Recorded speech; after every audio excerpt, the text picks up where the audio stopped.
400 আসনের মধ্যে 300 আসন এনসিপির ঘরে থাকবে ইনশাল্লাহ।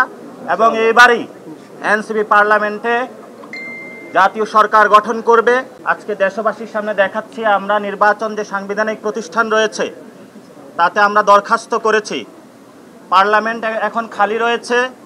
এই পার্লামেন্টে আগামীতে সংস্কার বা ঐক্যমত কমিশনের 400 আসনের মধ্যে 300 আসন এনসিপির ঘরে থাকবে ইনশাল্লাহ। এবং এবারই এনসিপি পার্লামেন্টে জাতীয় সরকার গঠন করবে, যার মধ্য দিয়ে গণ অভ্যুত্থানের সংস্কার, গণপরিষদের যেসব কার্যাবলী রয়েছে সে সকল কার্যাবলী জনগণের ম্যান্ডেট নিয়ে ব্যালট রেগুলেশনের মাধ্যমে ইনশাল্লাহ বাংলাদেশে সম্পন্ন করবে। আমরা আমাদের দলীয় প্রতীকের ক্ষেত্রে শাপলাকে প্রাথমিক দিয়েছি এবং সেখানে কতগুলো কোশ্চেন এসেছে যে আমাদের প্রতীক কি, আমরা নিবন্ধন আজকে কেন দিলাম। আপনারা জানেন আমরা স্বল্প সময়ে দল গঠন করতে পেরেছি এবং সারা বাংলাদেশে কথা বলেছি, কিন্তু আপনাদের মাধ্যমে দেশবাসীকে জানাতে চাচ্ছি আমরা অনেক জায়গায় আমরা অফিস নিতে গিয়েছি, সেখানে আমাদের অফিস নিতে বাধা দেওয়া হয়েছে।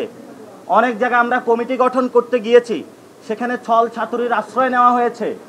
বিভিন্ন দল তাদের দলীয় এজেন্ট বিভিন্নভাবে আমাদের মধ্যে ঢুকিয়ে তারপরে তাদেরকে আবার পদত্যাগ করিয়েছে। এই হলো বাংলাদেশের রাজনৈতিক কালচার। আমরা সকল প্রতিকূলতা, সকল চ্যালেঞ্জকে মানিয়ে আজকে আপনাদের সামনে এখানে উপনীত হয়েছি।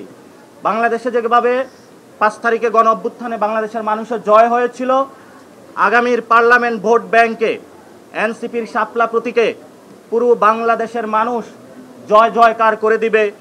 এনসিপির নেতৃত্বে নতুন সরকার গঠন হবে। নিয়মতান্ত্রিক প্রক্রিয়া হিসেবে একটা রাজনৈতিক দলকে আসলে নিবন্ধন নিতে হয়, শর্তাবলী পূরণ করতে হয়, আবেদন করতে, আমরা সেই নিয়মতান্ত্রিক কাজটাই করছি। কিন্তু আমাদের এখনও প্রধান প্রায়োরিটি, প্রধান কাজের জায়গাটা হচ্ছে সংস্কার এবং যে বিচার, সেই বিচারগুলো নিশ্চিত করা।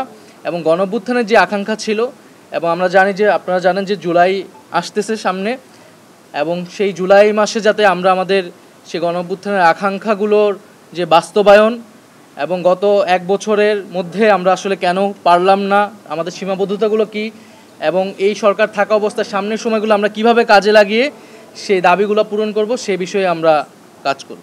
জুলাই আগস্টে ছাত্র জনতার গণ অভ্যুত্থানের মধ্য দিয়ে যে বিপ্লবী সরকার হয়েছে, এই সরকার আমরা মনে করি রাজনৈতিক বান্ধব সরকার। অতএব আশা করব এই ইসি মহোদয় আমাদের গণতন্ত্র চর্চা করার জন্য তাদের স্বতন্ত্রতা এবং তাদের ন্যায় নিষ্ঠা এবং জনগণের প্রতি তাদের যে গণতন্ত্র চর্চা করার যে স্বাধীনতা রয়েছে সেটি আমাদের নিবন্ধন দেওয়ার মধ্য দিয়ে তারা সেটি অব্যাহত রাখবে।